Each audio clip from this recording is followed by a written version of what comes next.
2:30 కల్లా ముగించేస్తున్నాం. మీకు సమయం ఆ తర్వాత ఉంటుంది, పనులు కూడా ఉంటాయి అనుకోండి. కానీ కొంత సమయం మీరు కేటాయించుకొని ఆ వాక్యాలు ధ్యానం చేయండి, వాగ్దానాలు ధ్యానం చేయండి. అది మీరు పొందుకున్నది మీ ఎదురు నుంచి ఎవ్వరూ దొంగిలించజాలరు. ఆ మాటలు మీ హృదయంలో నాటుకుని పోతాయి. అవి మీకు జీవితం అంతా గుర్తుంటాయి. మీ వయసు పెరుగుతూ ఉంటుంది, కానీ దేవుని యొక్క మాటలు నిత్య నూతనంగా మీ అంతరంగంలో ప్రతిధ్వనిస్తూనే ఉంటాయి. చిన్నప్పుడు మీరు నేర్చుకున్న మా యొక్క మాటలు, కొన్ని సంవత్సరాల క్రితం మీరు విన్న ఉపదేశాలు, మరి కొన్ని సంవత్సరాల క్రితం మీరు నేర్చుకున్న కొన్ని పాటలు, వాక్యాలు, వాగ్దానాలు పదే పదే పరిశుద్ధాత్మదేవుడు మీ అంతరంగంలో జ్ఞాపకం చేస్తూ ఉంటారు. అరే, ఈ వాక్యం నేను ఎప్పుడో మర్చిపోయానే, మళ్ళీ నాకు జ్ఞాపకమే ఉందా అని నీ మనసు ఆశ్చర్యపోద్ది. ఈ పాట నేను ఎప్పుడో మర్చిపోయానే, మరలా నేను పాడుతున్నానంటే అది నా రికార్డులో ఉందా అని నువ్వే ఆశ్చర్యపోతుంటావు. కొన్ని వాగ్దానాలు నువ్వు కంఠోపాఠం చేసి పదే పదే వాటిని జ్ఞాపకం చేసుకొని రోజు చదువుకున్నావు. ఆ తర్వాత కొన్ని సంవత్సరాల తర్వాత మర్చిపోయావు, కానీ దేవుని మాటలు నీలో జీవం కలిగి అలానే ఉన్నాయి. హల్లెలూయా. ఆ సమయం సందర్భం వచ్చినప్పుడు మరలా ఆ వాగ్దానాలు మీకు జ్ఞాపకం వస్తూ ఉంటాయి. అరే, చాలా సంవత్సరాల క్రితం ఎప్పుడో చదివానే, ఈ మాటలు నాకు ఇంకా నా హృదయంలో ఉన్నాయా? ఈ మధ్యలో చాలా పాటలు, చాలా కార్యక్రమాలు జరిగాయి, కానీ కొన్ని సంవత్సరాల క్రితం నేను నేర్చుకున్నవి, నేను విన్నవి, మరి నేను జ్ఞాపకం చేసుకున్నవి అన్నీ తిరిగి నాలో అవి రిపీట్ అవుతున్నాయని నువ్వెంతో సంతోషిస్తూ ఉంటావు. అందువలన జీవము కలిగింది దేవుని యొక్క వాక్యం. అది చెదపట్టేది కాదు, అది దొంగల చేత దొంగిలించబడేది కాదు. నీ యొద్ద నుంచి నీలో ఉన్నటువంటి దీపాన్ని ఎవ్వరూ తీసివేయజాలరు. హల్లెలూయా. నువ్వు ప్రభుతో నడుస్తూ ఉండగా మరి మహాదుర్గముగా దేవుడు నీకు తోడయుండి ఏ దుష్టుడు నిన్ను ముట్టకుండా నిన్ను కనుపాపవలే కాపాడే ఆ మహోన్నతమైన ప్రేమలో నువ్వు కాచి కాపాడబడుతున్నావు. ప్రభు కృప మీకు తోడైండును గాక. ఈ సమయంలో వాక్య సందేశంలోకి వెళ్దాం. యోబు గ్రంథము 11వ అధ్యాయము 16వ వచనాన్ని మనం ధ్యానం చేద్దాం. మొదటి మెసేజ్, ఫస్ట్ మెసేజ్ అని రాసుకోండి. మొదటి సందేశం. అమ్మ, ఉంటాయా 2-3 సందేశాలంటే చెప్పాను కదా, 1, 2, 3, అవసరమైతే 4 సందేశాలైనా ఉండొచ్చు. మొదటి సందేశంగా మీరు రాసుకునండి. యోబు గ్రంథము 11వ అధ్యాయము 16వ వచనం చదవండి. నిశ్చయముగా నీ దుర్దశను నీవు మరచెదవు. నిశ్చయముగా నీ దుర్దశను నువ్వు మరచెదవు.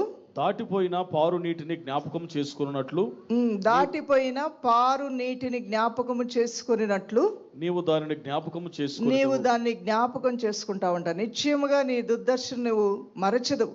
దాటిపోయిన పారు నీటిని జ్ఞాపకము చేసుకున్నట్లు నీవు దాన్ని జ్ఞాపకము చేసుకుందవు. మొదటి వాక్య సందేశము ఈ ఉపవాస ప్రార్థనలో పాల్గొన్నటువంటి ప్రతి ఒక్కరికి దేవుడిచ్చే ఆశీర్వాదం ఏంటంటే, నీ దుర్దశ అంటే నీ దురదృష్టం, నీ యొక్క కష్టం, నీ ఇబ్బందిని నువ్వు దాటిపోబోతున్నావు యేసు నామములో. పారుచున్న నీరు నిలవదు ఒక దగ్గర. ఆ నీటిలో చేపలు, పారుచున్న నీటిలో అవి కూడా ఇలా ఇలా ఇలా వెళ్తూ ఉంటాయి. నీటి ప్రవాహంతో పాటుగా చేపలు వెళ్తాయి. పట్టుకోవాలంటే పట్టుకోలేవు, ఎందుకంటే అది పారే నీరు, కానీ అది నిలవున్న నీరు కాదు. నిలవున్న నీరులో చేపలు అక్కడక్కడే తిరుగుతుంటాయి, ఏదో ఒక రకంగా పట్టుకోవచ్చు. కానీ స్పీడ్గా వేగముగా పారుతున్నటువంటి నీటిని నువ్వు పట్టుకోవడానికి అవ్వదు. అంటే ఆ సమయానికి అక్కడికి వచ్చిన ఆ నీటిని ఇలా తీసుకుందామంటే అయ్యే పరిస్థితి కాదు. ఆ నీటిలో ఏమైనా సరే కీటకాలు కానివ్వండి, చేపలు కానివ్వండి, ఏవి ప్రవహిస్తున్న ప్రవాహ ఉద్రిక్తుల్లో అవి కూడా వెళ్ళిపోతూ ఉంటాయి.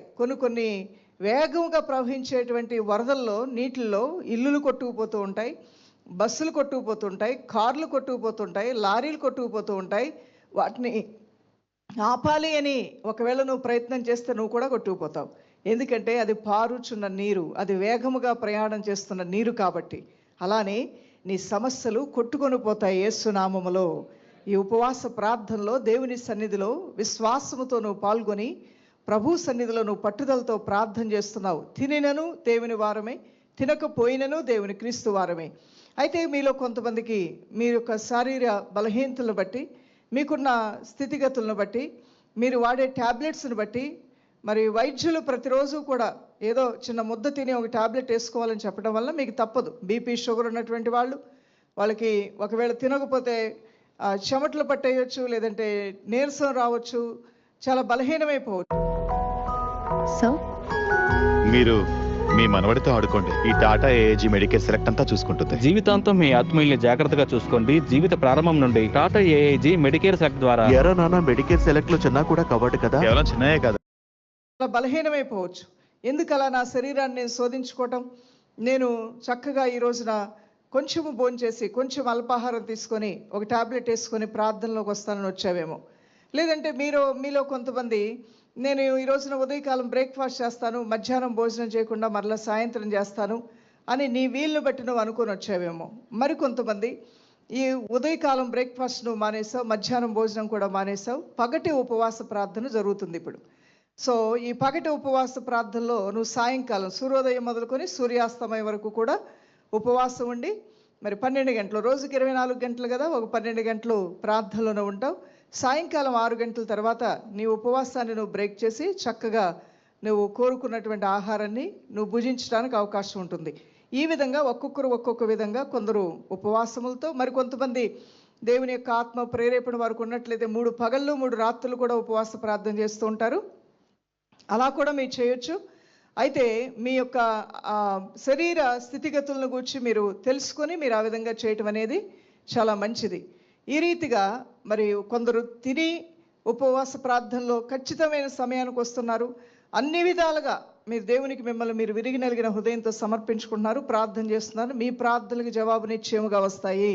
డౌట్ పడొద్దు. ఇవి ఫాస్టింగ్ ప్రేయర్స్ కదా, మరి మేమేదో కొంచెం అల్పాహారం తీసుకొని వచ్చాం, నా ప్రార్థన బలహీనంగా ఉంటుందేమో, దేవుని సన్నిధికి వెళ్ళదేమో అని అనుకోవద్దు. కొంతకాలం తర్వాత మీకు ఆ పూర్తిగా ఉపవాసం ఉండే శక్తిని బలాన్ని కూడా ప్రభు మీకు దయచేయనుగాక.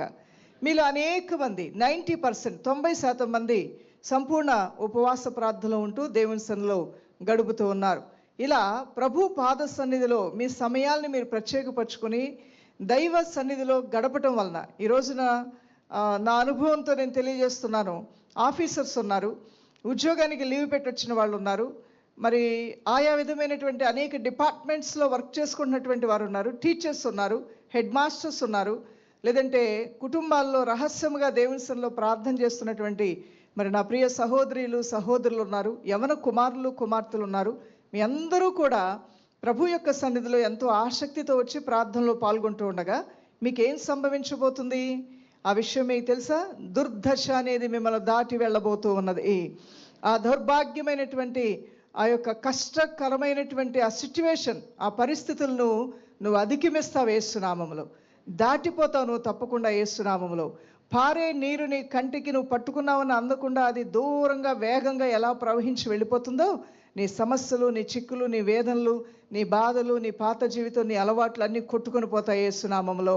ప్రార్థనలో మనం ఉంటూ ఉండగా ఈ రీతిగా ప్రభువైన దేవుడు తన కృపగల కార్యాన్ని మన పట్ల జరిగిస్తానంటున్నాడు. మరి ఈ మాటలు చెప్తుంది ఎవరు? యోబు గ్రంథం 11వ అధ్యాయము 16వ వచనం. యోబు అనే భక్తుడు మాట్లాడుతూ ఉన్నాడు. యోబుకి కలిగినటువంటి కష్టము నిజం, యోబుకి వచ్చినటువంటి రోగము లేదంటే ఆ వ్యాధి నిజం, యోబు పోగొట్టుకున్నవన్నీ నిజం, యోబు అవమానపరచబట్టం నిజం, యోబుని అందరూ అసహించుకోవటం నిజం.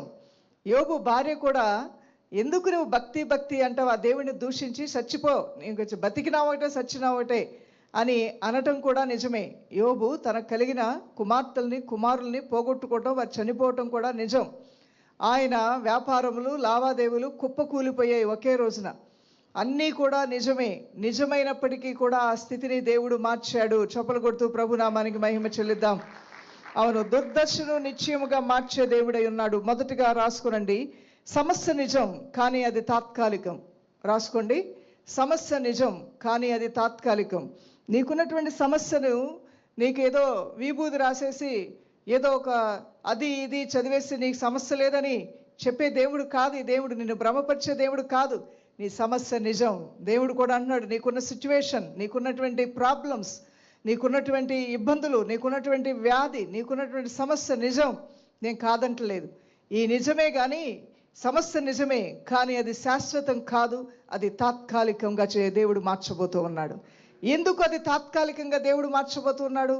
ఎందుకంటే నువ్వు ఆయన సన్నిధికి వచ్చావు కాబట్టి, ఆయన నామమందు విశ్వాసం ఉంచావు కాబట్టి, ఆయన పరిశుద్ధ నామములో నువ్వు వేడుకుంటున్నావు కాబట్టి, విజ్ఞాపన చేస్తున్నావు కాబట్టి, తండ్రి నాయన అంటూ కన్నీటితోనూ వేదనతోనూ దుఃఖముతోనూ బాధతోనూ యేసయ్యా యేసయ్యా అంటూ నువ్వు మొరపెట్టుకున్నావు కాబట్టి, ఆయన రక్తంలో కడగబడినటువంటి నువ్వు తప్ప నాకు ఎవరున్నారు ప్రభు, నువ్వు నాకు సహాయం చేయకపోతే ఇంకెవరు నాకు సహాయం చేస్తారు ప్రభు అంటూ నీ యొక్క ఆత్మ ఘోషని దేవుని సన్నిధిలో నీళ్ళలాగా క్రొమ్మరిస్తున్నావు కాబట్టి నీకు ఉండవలసినటువంటి ఆ సమస్య జీవితాంతం ఉండవలసింది అయినప్పటికీ కూడా, నువ్వు భరిస్తున్న రోగం అది జీవితాంతం నీతో ఉంటుందని డాక్టర్ చెప్పినప్పటికీ కూడా, నీ ప్రార్థన ద్వారా దాన్ని తాత్కాలికంగా మార్చి శాశ్వతమైన విడుదలని నీ దేవుడు నీకు ఇవ్వబోతూ ఉన్నాడు.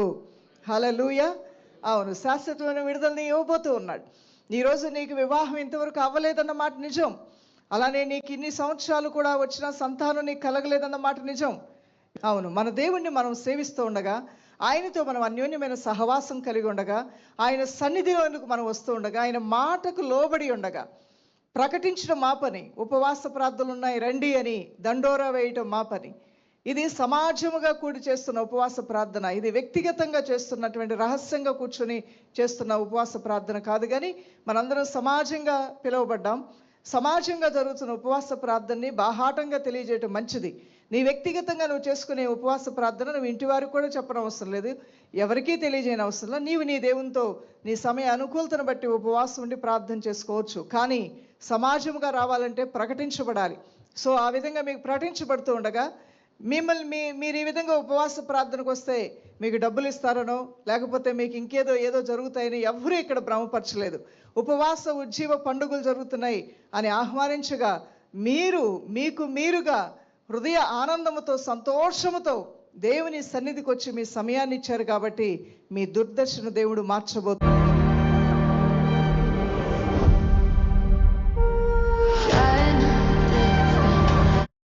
కాబట్టి మీ దుర్దశను దేవుడు మార్చబోతున్నాడు. దేవుని బిడ్డ, మీ యొక్క సమస్యలు పారుచున్న నీళ్ళలాగా ఆ సమస్యలు అలా కొట్టుకుపోతూ ఉంటే నువ్వు చూస్తావు, ఈ యొక్క కొట్టుకుపోయిన ఈ సమస్యలు మరలా నా జీవితంలోకి తిరిగి రావు అనేటువంటి ఒక నిశ్చయితతో సంతోషంగా నువ్వు ముందుకు సాగే కృపను దేవుడిస్తాడు. మొదటిగా రాసుకునండి, సమస్య నిజం కానీ అది తాత్కాలికం.